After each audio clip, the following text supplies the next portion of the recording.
주님과 함께 가는 길이라고 하는 제목으로 말씀을 전하겠습니다. 오래전에 영국의 한 회사에서 신문에 광고를 냈습니다. 런던에서 스코틀랜드까지 가장 빠르게 갈 수 있는 방법이 뭔가라고 하는 광고였습니다. 많은 사람들이 아이디어를 냈습니다. 비행기 타고 갔다가 요즘 경주용 차 있지 않습니까? 이걸 가지고 쏜살같이 달려갔다가 어떻게 가고 하면서 많은 아이디어를 냈습니다. 근데 1등을 한 아이디어가 뭔 줄 아십니까? 사랑하는 사람과 함께 간다. 사랑하는 사람하고 함께 가면은요, 먼 거리도요 짧아 보여요. 사랑하는 사람과 함께 가면은 힘든 일도요 기쁨으로 감당할 수 있고 어려운 문제도 풀어낼 수 있어요. 아무리 어려워도 참고 다 같이 이길 수 있기 때문에 그렇습니다. 오늘 우리 본향교회가 창립 32주년을 맞이했습니다. 시간 결코 짧지 않은 세월이지요. 이 모든 여정 속에 어찌 힘들고 어려운 일이 없었겠습니까? 그러나 중요한 것은 하나님이 우리와 함께 하셨습니다. 그리고 하나님이 우리를 인도해 오셨습니다. 그 하나님께 영광을 올려드립니다. 그리고 지금까지 함께 하신 모든 여러분들에게 감사를 드립니다.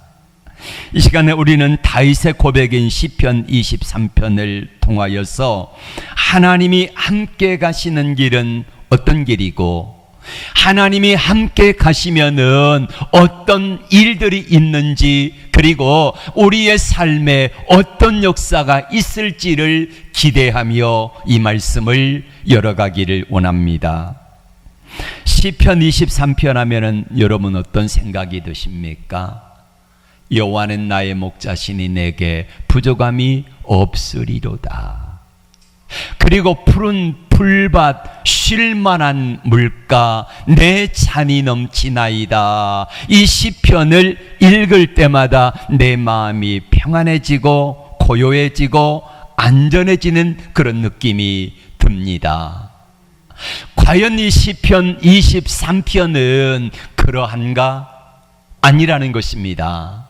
시편 23편을 다윗이 지을 때에, 이 시편 23편의 기도문을 쓸 때에 다윗의 생애는 가장 어렵고 힘든 시기였다고 알려져 있습니다.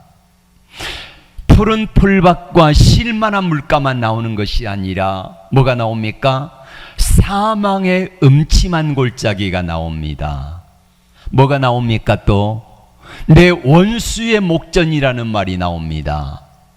다윗이 가장 힘들고 어려웠던 때가 언제냐면요, 그의 인생에 한 두세 번 있었습니다. 첫 번째는 장인 사울에 의해 쫓겨다닐 청소년기 때입니다. 20세쯤에 장인 사울의 손에 의해서 10년간이나 쫓겨 도망을 다녔습니다. 이때 얼마나 어려웠는지 몰라요. 예. 다윗의 삶 속에 정말 힘들고 어려운 시절이었습니다. 그리고 또 두 번째로는 자기 아들 압살롬의 손에 의해서 쿠데타가 일어나 가지고 도망 다닐 때였습니다. 시편 23편은 언제 지어졌는가? 대부분의 학자들은 이렇게 말합니다. 아들 압살롬에 의해 쫓겨 도망 다닐 때라고 말입니다. 그때 지은 시가 시편 23편이에요. 다윗이 친아들 압살롬에 의해서 급하게 피난을 갑니다. 그때 다윗의 모습을 사무엘하 15장 30절에 이렇게 말씀합니다. 같이 볼까요? 사무엘하 15장 30절에 이렇게 말씀합니다. 다윗이 감람산 길로 올라갈 때 그가 머리를 가리고 맨발로 울며 갔다. 맨발로 울면서 갔다는 거요. 그러자 그 뒤에 신하들이 함께 역시 맨발로 울며 따라갔다라는 것입니다. 먼 거리를 맨발로 광야길로 도망을 가는 신세입니다. 여러분, 이때 다윗의 나이가 이제 말년입니다. 어떤 이는 60세 이상 됐다고 하고 어떤 이는 죽기 한 5년 전쯤이다 이렇게 말하는 학자도 있습니다. 70세 죽었거든요. 그러면 65세쯤 되었으면은 이제는 죽음을 앞둔 나이지 않습니까? 편안하게 쉬어야 되는 때에 아들이, 그것도 친아들이 아버지를 향하여 칼을 겨눌 때에, 그때에 아버지는 아들을 피해 가지고 도망가는 형국이었다는 것입니다. 다윗의 생애는 참 힘들고 고단했고 많이 부족했던 삶이었습니다. 푸른 초장과 쉴만한 물가의 삶이 아니었다는 것입니다. 너무 부족한 것이 많고 고난했던 삶입니다. 초창기에는 다윗이 장인 사울에 의해 쫓겨 도망 다닐 때에 너무나 부족한 게 많았습니다. 자, 다윗 혼자만 있는 것이 아니라 다윗의 부모 형제들이 다윗에게 다 왔습니다. 뿐만 아니라 거기에 400여 명의 사람들이 빚진 자, 억울한 자, 원통한 자, 사울에게 의해서 쫓겨 도망다닌 사람들이 다윗에게 왔습니다. 그들을 먹여 살려야 합니다. 매일 400여 명의 이상의 사람들의 양식을 어떻게 공급합니까? 그러니 다윗의 마음속에 고단함이 있지요. 어떻게 먹여 살려야 합니까? 걱정, 근심이 많습니다. 부족한 것 투성이었습니다. 그런데 다윗은 내게 부족함이 없습니다 라고 고백하고 있습니다. 또 다윗의 중년쯤 되었을 때에 자녀들이 타락하기 시작했습니다. 암논이라고 하는 첫째 아들이 셋째 아들인 셋째 아들 압살롬의 누이를 데려다가 몹쓸 짓을 했습니다. 자, 배다른 자매를 데려다가 몹쓸 짓을 하자 첫째 아들 암논을 셋째 아들 압살롬이 죽인 거예요. 형제들끼리 서로 죽이고 죽고 나쁜 일을 하는 이런 비극적인 삶이 다윗의 중년에 이루어졌다는 것입니다. 그리고 다윗의 말년에는 아들 압살롬이 아버지를 향하여 칼을 겨누는 그런 비극적인 어려움이 있었습니다. 자기 큰형 암논을 압살롬이 죽였잖아요. 그리고 자기 외할아버지 집으로 도망을 갑니다. 도망가 있는 한 2년 기간 동안에 아버지가 그래도 그 아들이 똑똑한 아들이고 잘난 아들인데 그리워하지 않겠습니까? 그래서 요압 장군의 지혜로 어떠지해서 왔습니다마는 아버지가 압살롬 얼굴을 안 봐요. 다시 화해하고 만 3년이 지나고 4년째 되는 날 압살롬이 아버지 다윗에게 가가지고 말합니다. 아버지, 내가 헤브론에 가가지고 하나님 앞에 서원한 것이 있는데 그 서원제를 지내려고 합니다. 허락해 주세요. 허락했습니다. 이때 압살롬과 함께 간 사람들이 다윗의 신하들이 거기에 여러 명 같이 함께 동행했습니다. 왕자니까. 근데 아버지는 이걸 모르고 보낸 거예요. 가서 보니까 반역을 일으키려고 다 준비를 철저히 해가지고 거기 많은 사람들이 거기 함께 동참하게 된 거예요. 반역이 커가게 되고 그러자 아버지 다윗은 급하게 왕궁을 버리고 궁녀, 후궁 10명만 남겨놓고 그리고 피난살이를 가게 되는 것입니다. 이런 상황 속에서 다윗이 오늘 시편 23편을 쓰고 있습니다. 모든 것이 부족합니다. 모든 것이 힘듭니다. 모든 것이 어렵습니다. 앞이 보이지 않습니다. 이런 상황 가운데 시편 23편에 여호와는 나의 목자시니 내게 부족함이 없습니다 라는 고백을 하게 되는 것입니다. 왜 다윗이 내게 부족함이 없다고 고백합니까? 하나님이 나와 함께 하시기 때문에.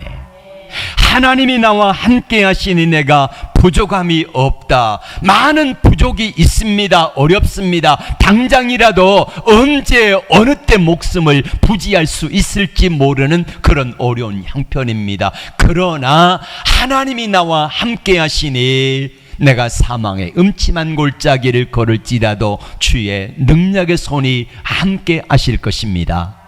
내가 원수의 목전에서도 하나님이 내게 상을 차려주실 것입니다. 이 말은 내가 하나님을 신뢰합니다 라는 고백이 있는 것입니다. 다윗에게 하나님은 참 오랫동안 함께 동행해 주셨습니다. 다윗이 목동 시절에 함께 하셨지요. 사자와 곰이 와가지고 양을 물어가려고 하면은 가가지고 그 사자와 곰의 입에서도 건져냈습니다. 또 다윗의 유명한 사건이 있지 않습니까? 어떤 사건입니까? 골리앗 앞에서의 하나님이 함께 하시니까 골리앗도 이길 수 있더라 이 말입니다. 그리고 다윗이 쫓겨 도망다니는 10년 세월 속에서 그는 하나님이 함께 하시니 모든 것들을 이길 수 있다고 하는 고백을 여기에 하고 있는 것입니다. 시편 150편 가운데서 다윗이 73개의 시편을 썼습니다. 여러분, 시편 다윗의 73개의 시편은 다 다윗의 기도문입니다. 어려울 때 하나님을 찾아요. 힘들 때 하나님을 찾아요. 즐거운 일 있고 감사한 일 있을 때에 하나님께 영광을 돌려요. 그리고 보면은 시편 73편의 내용을 보면은 전부가 다 주어가 누굴까요? 하나님입니다. 여호와는 나의 목자시니 내게 부족함이 없으리로다. 여호와는 나의 방패요, 여호와는 나의 산성이요, 나의 요새요, 구원의 반석이시요. 이런 고백을 계속해서 하면서 하나님을 주어로 모시는 거예요. 하나님을 주인으로 모시는 거예요. 그랬더니 하나님께서 내 인생을 책임지시더라. 이걸 알고 있기에 지금 압살롬 아들에게 쫓겨 도망가는 절체절명의 위기 가운데서도 하나님이 나와 함께 하셨던 것처럼, 하나님이 늘 함께 동행하셨던 것처럼 지금 하나님이 나와 함께 동행하시면은 내게 부족함이 없을 것입니다. 사망의 음침한 골짜기를 내가 걷고 있는데 하나님이 나의 목자가 되시고 하나님이 나와 함께 하시면 이 어려움을 이겨낼 수 있을 것입니다. 이게 바로 다윗의 고백인 것입니다. 여러분의 삶은 어떻습니까? 우리 본향교회가 지금까지 32년 동안 지나오면서 얼마나 어려움들이 많았겠습니까? 그 많은 어려움 가운데서도 하나님은 우리와 함께 하셨습니다. 그리고 앞으로도 함께 하실 것입니다. 하나님이 함께 하시니 내게 부족함이 없습니다 라고 하는 이 고백을 하고 있는 것처럼요. 왜 하나님이 다윗과 함께 하셨을까요? 다윗이 예뻐서 그랬을까요? 다윗이 흠이 없어서 그랬을까요? 다윗이 능력이 뛰어났기 때문일까요? 아닙니다. 다윗이 하나님께서 함께 하신 이유는 그가 하나님의 주권을 인정했기 때문입니다. 언제 어디서든지 어떤 상황 속에서든지 다윗은 하나님의 주권을 인정을 한 것입니다. 자, 다윗은 의로운 삶을 살지 못했습니다. 어느 날 중년이 되어서 이제 다른 사람들은 군대를 다 이제 그 전쟁터에 보내고 다윗은 왕실에 있습니다. 전쟁에 나가야 돼요. 다윗이 출전할 때가 됐습니다. 그럼 왕이 나가가지고 백성들을 그리고 군인들을 격려하고 독려하면서 말하면은 어주를 내리고 그리고 살찐 고기를 이제 보상으로 주고 이렇게 하면서 전쟁을 독려하는 때입니다. 출전해야 될 때 왕이. 근데 왕이 출전하지 아니하고 낮잠을 실컷 자고 일어나서 보니까 한 여인이 목욕하는 것을 보고 데려다가 묻습니다. 저 여인이 누구냐? 예, 우리야 장군의 아내입니다. 그럼 남의 남편이 있고 게다가 전쟁터에 나가 있는 남편이 있는 사람이라면 건드리지 말아야 되잖아요. 근데 그 여인을 데려다가 몹쓸 짓을 했습니다. 다윗은 제가 가만히 따져보니까요, 살인, 간음, 도둑질, 거짓 증거, 내 이웃의 것을 탐하지 말라 하는 무려 6, 7, 8, 9, 10 이게 계명 5개를 한 번에 저지른 거예요. 근데 하나님 앞에 이렇게 하나님이 함께 하신 이유가 다윗이 예뻐서가 아니라는 거예요. 저도 마찬가지고 지나온 세월들을 쭉 보니까 하나님 앞에 너무나 부끄럽고 죄송한 일들이 많아요. 문득 기도하려고 엎드려 있지 않습니까? 그러면은 순간 지나가는 그림들을 보면은 생각하면은요 너무나 부끄럽고 죄송한 때가 많아서 감히 기도할 수 없을 때가 있습니다. 다윗은 얼마나 더 했겠습니까? 자기의 죄와 허물로 말미암아 지금 아들 압살롬이 자기를 향하여 칼을 들었고 형제간에 서로 죽고 죽이는 이 피의 원수 맺는 이 일들이 자기 때문에 다가왔기 때문에 이 문제를 어떻게 풀어야 합니까? 지금 도망가면서 아들 압살롬이 쫓아오는 상황입니다. 맨발로 울며 나가는 그런 상황입니다. 미래가 어떻게 될지 아무것도 모릅니다. 나이가 65세가 넘어가지고 이제 늙었습니다. 그런 상황 가운데 도망가는 다윗의 마음속에 얼마나 비통하겠습니까? 그때에 시므이라고 하는 사람이 나타났습니다. 시므이는 사울 왕가의 유력한 사람입니다. 이 사람이 다윗이 도망가는 모습을 보고 다윗에게 와가지고 저주를 퍼붓습니다. 막 돌을 날리고 그러면서요, 이 비루한 자여 가거라 잘됐다. 네가 사울 왕에게 행한 대로 네 아들에게 당하는구나. 그러면서 온갖 저주를 퍼오면서 막 욕하고 난리를 치니까 그 밑에 있는 아비새 장군이요 이렇게 말합니다. 내가 가서 저놈의 목을 잘라버리겠습니다. 예. 지금 강 저편에서 그러고 있는 모습이에요. 당장 가가지고 내가 저놈의 목을 잘라오겠습니다 했더니 다윗의 한 말이요, 다윗의 한 말이 하나님 마음에 드는 거예요. 사무엘하 16장 10절의 말씀을 다 같이 볼까요? 시작. 내가 너희와 무슨 상관이 있느냐? 그가 저주하는 것은 여호와께서 그에게 다윗을 저주하라 하심이니. 여러분 잘 들어보세요. 지금 저 사람이, 이 시므이가 나를 저주하고 있는데 다윗은 뭘로 받아들여요? 저 시므이가 개인적인 원한으로 나에게 저주를 퍼붓고 있는데 그 저주의 음성을 누구의 음성으로 들어요? 하나님의 음성으로 듣지 않습니까? 이렇게 하나님의 음성으로 들으니까 하나님께서 그 모습을 눈여겨보시는 거예요. 지금 분명히 저 사람이 나에 대해서 저주를 퍼붓고 있는 모습을 보면서 얼마든지 아빗의 장군을 보내가지고 저놈의 목을 잘라오라 명령할 수 있지 않습니까? 근데 다윗은 안 해요.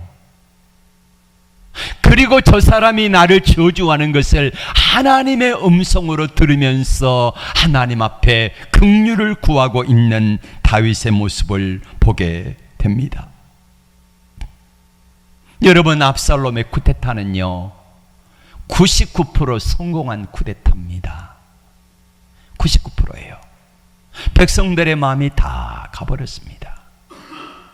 그리고 군인들도 숫자들이요 다 압살롬 편에 붙어버렸습니다. 이런 상황 속에서 이길 수 있는 확률은요 고작 1% 정도밖에 되지 않습니다. 그리고 아버지가 아들을 향하여 또 칼을 겨눈다는 게 이게 안 되지 않습니까? 이런 상황인데 하나님께서 다윗의 어떤 마음을 보세요? 시므이가 저주하는 모습을 하나님의 음성으로 듣는 모습을 보면서 다윗이 하나님의 주권을 인정하는구나, 이거를 보시지 않습니까?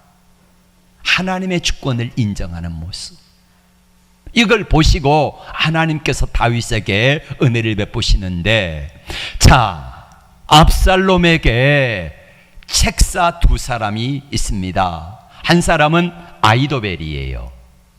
아히도벨은 어떤 사람이냐면은 다윗과 친구뻘 되는 사람입니다. 근데 이 아히도벨에게 손녀딸이 있는데 그 손녀딸이 누구냐면은 바로 누구요?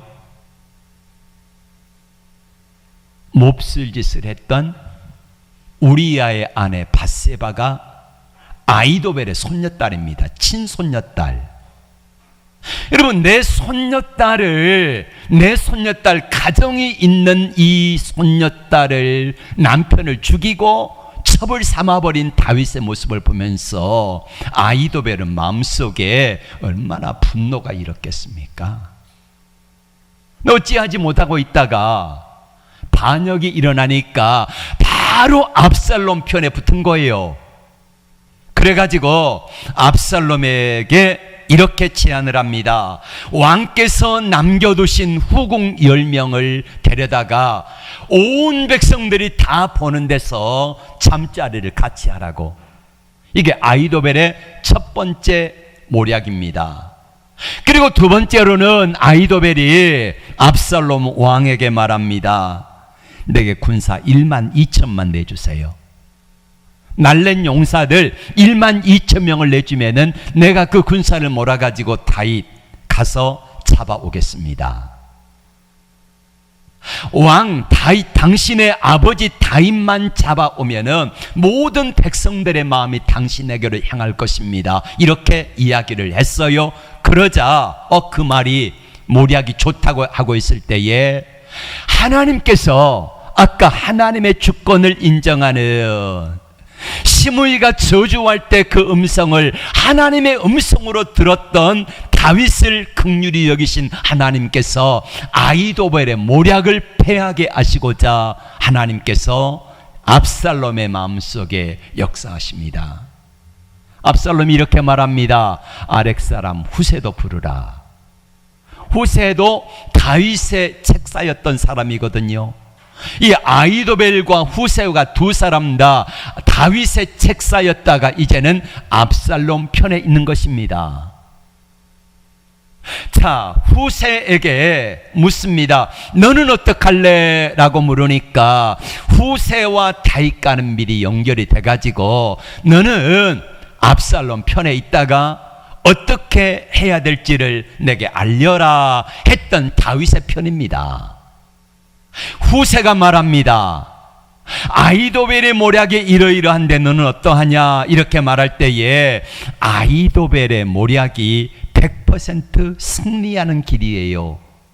그런데 후세가 이렇게 말합니다. 제 생각에는 왕의 아버지 다윗은 용맹한 사람입니다. 그러니 진에서 같이 자지 않고 은밀한 곳에 숨어 있을 것입니다. 혹시라도 왕께서 다윗을 쫓아갔다가 실패했다는 소식이 백성들에게 들리면은 백성들의 마음은 다 다윗에게로 돌아갈 것입니다. 그러니 너무 서두르지 마시고, 왕이 가면 어디 가겠습니까?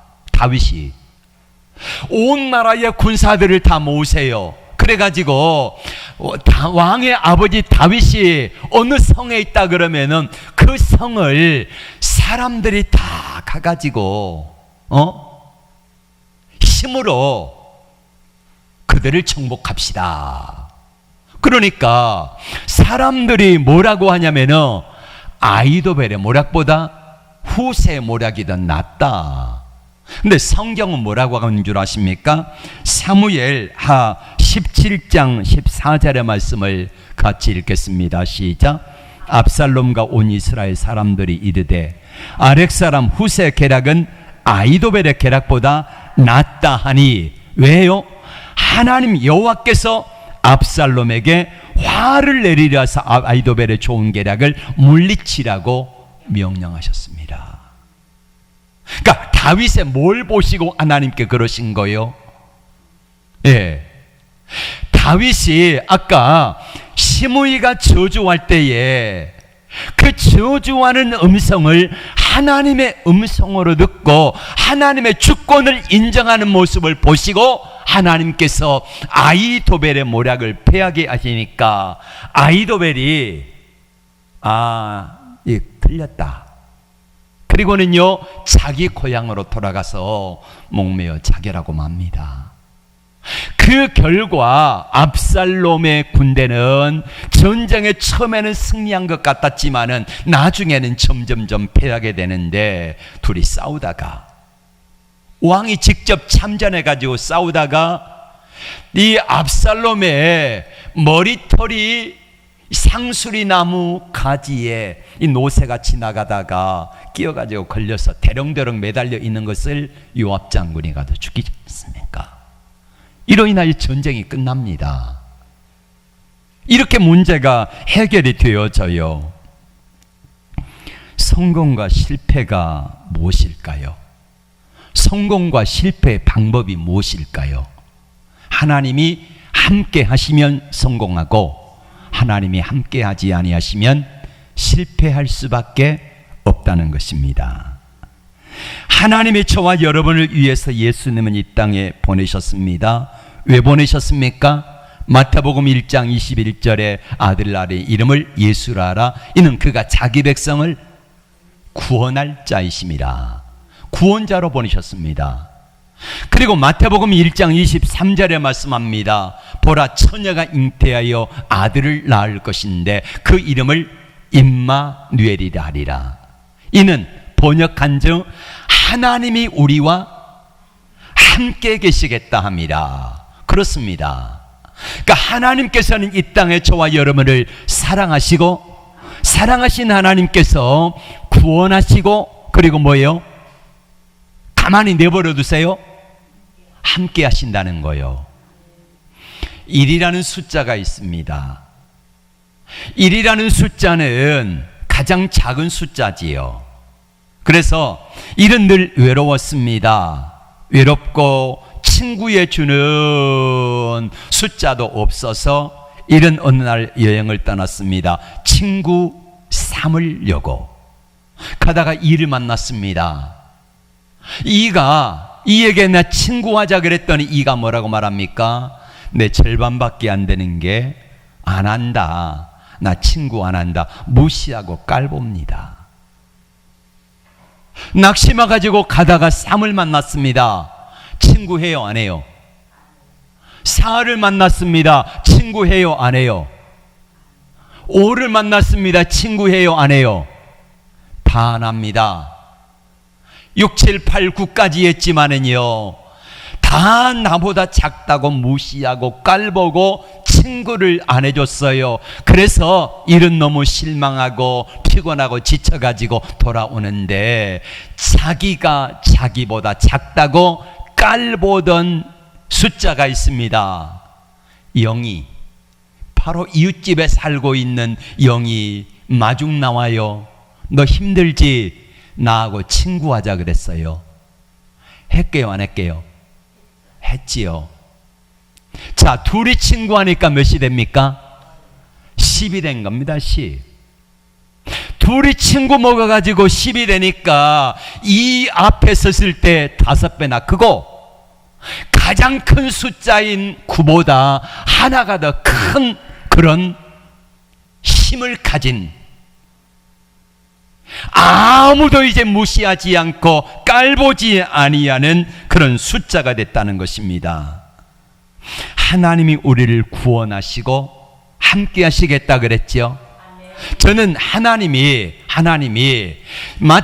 요한복음 1장 12절에 영접하는 자, 그 이름을 믿는 자들에게는 하나님의 자녀가 되는 뭘 주셨다? 권세를 주셨으니, 이 권세를 저는 하나님의 무한한 영이라고 말하고 싶습니다.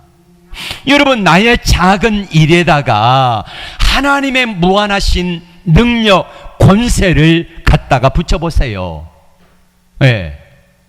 하나님의 무한한 능력, 권세를 5개 붙이면은 몇입니까? 나의 일에다가 5개를 붙이면 몇이요? 동그라미 5개 붙이면은,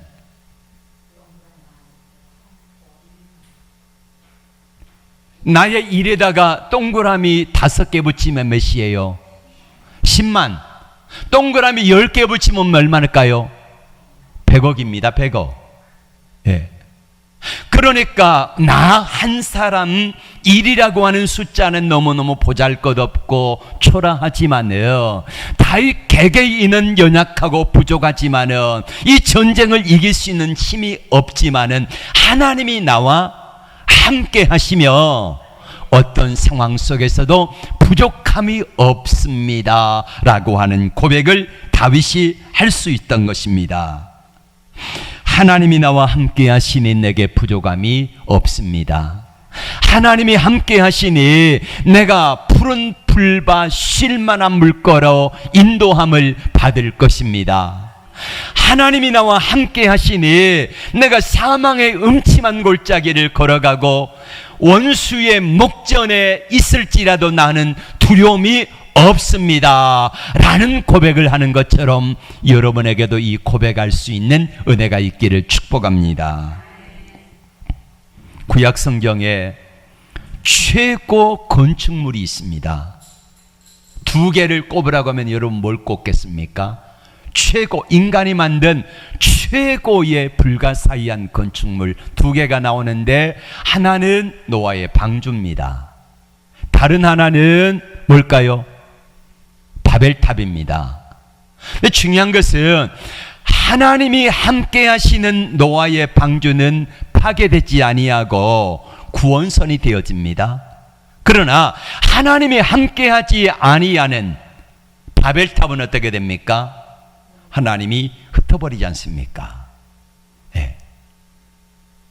여러분, 구약 성경에 나오는 위대한 인물과 비교되는 2 사람을 꼽으라고 하면은 다윗과 사울을 꼽습니다.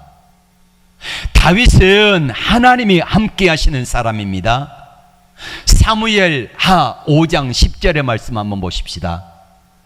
사무엘하 5장 10절.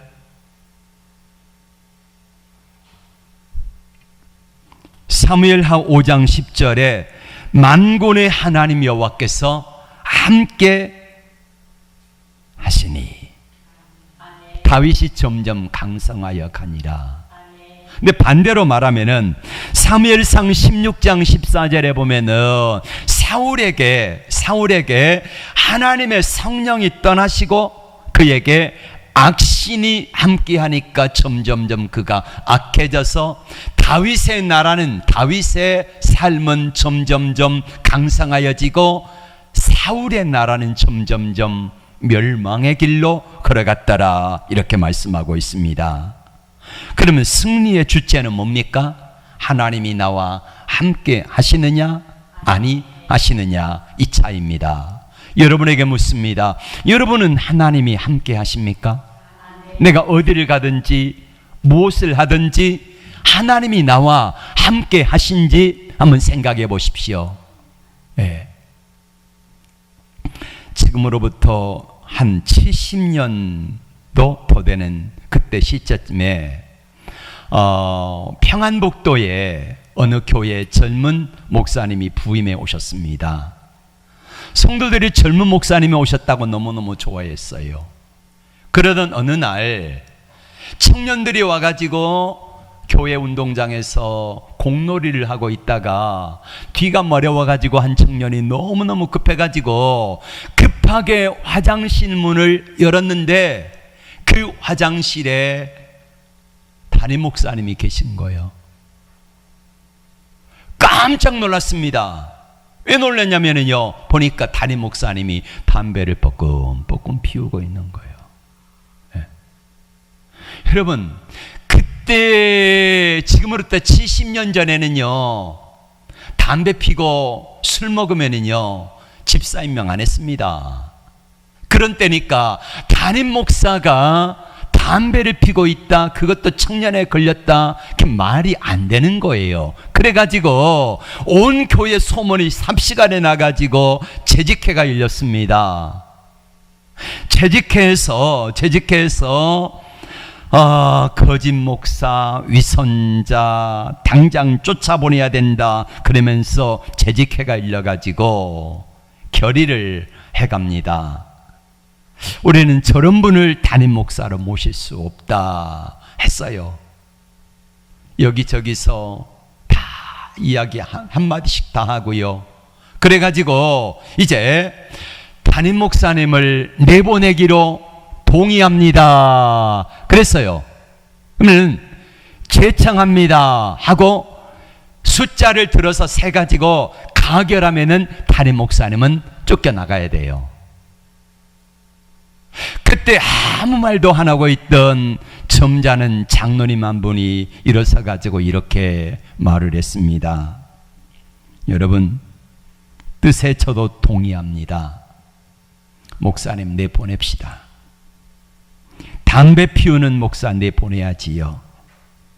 하지만 목사님도 가족이 있으시고 집도 없는데 당장 어디로 가며 또 담배 피다가 쫓겨난 목사를 어느 교회에서 모셔가겠습니까? 내 생각은 저 젊은 목사님이 담배 끊을 때까지만 우리가 기다려 줍시다. 그리고 담배 끊거들랑 목사님을 내보냅시다 라고 했어요. 그러자 그 장로님의 이 한마디가 성도들의 마음을, 요란했던 마음들 막 쫓아보내자 하고 이렇게 분하고 노하고 이랬던 분들의 마음을 가라앉혀 가지고 하나가 되게 해서 그러기로 했습니다. 자, 이제 공은 담임 목사에게 넘어갔지요.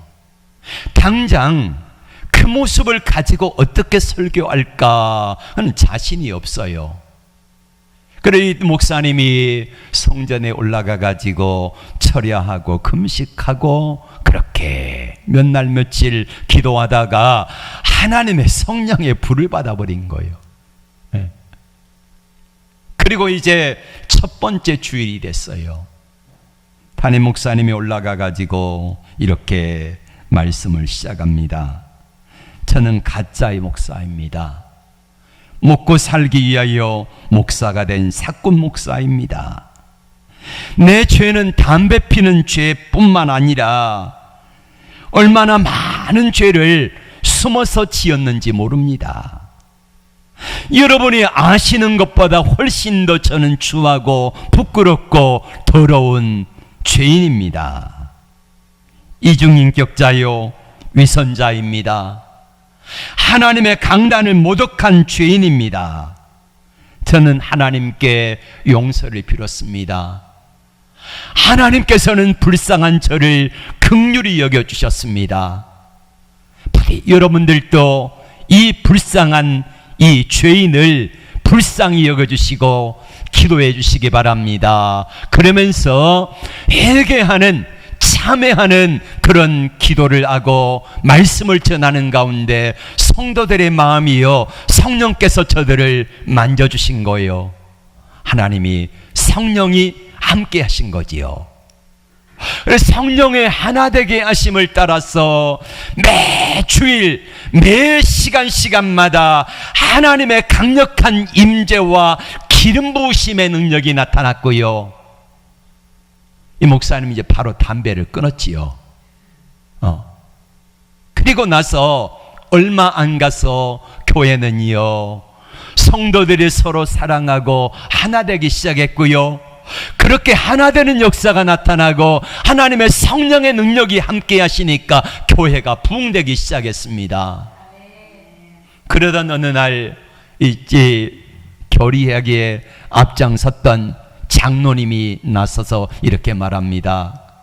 여러분, 우리 목사님이 이제 담배 끊었으니까 내보냅시다. 어떻게 됐을까요? 성도들이요, 이렇게 좋은 목사님을 우리는 내보낼 수 없습니다. 이렇게 된 거예요. 사랑하는 여러분, 하나님이 함께 하시면 담배 피던 목사, 위선적인 목사가 새 사람 될 수 있습니다. 하나님이 함께 하시면 도망자 다윗, 도저히 희망이 없는 다윗에게 다시금 승리할 수 있는 길을 하나님이 열어주셨습니다. 하나님이 함께 하시면 저와 여러분에게도 두려움이 변하여 기도가 되고, 전날의 한숨이 변하여 내 노래가 되어지는 놀라운 역사들이 나타날 줄로 믿습니다. 하나님이 함께 하시면 본향교회를 통하여 앞으로 주님 오시는 그날까지 계속해서 주의 영광이 드러날 줄로 믿습니다. 지금까지 함께 해주신 주님 사랑합니다. 주님 감사합니다. 그리고 지금까지 함께 본향교회를 섬겨주신 사랑한 성도 여러분 사랑합니다. 감사합니다. 기도합니다. 하나님 아버지, 하나님이 함께 하시니 내게 부족함이 없습니다 고백했던 다윗처럼 나의 고백도, 우리 본향교회 고백도, 우리 성도들의 고백도 하나님이 함께 하시니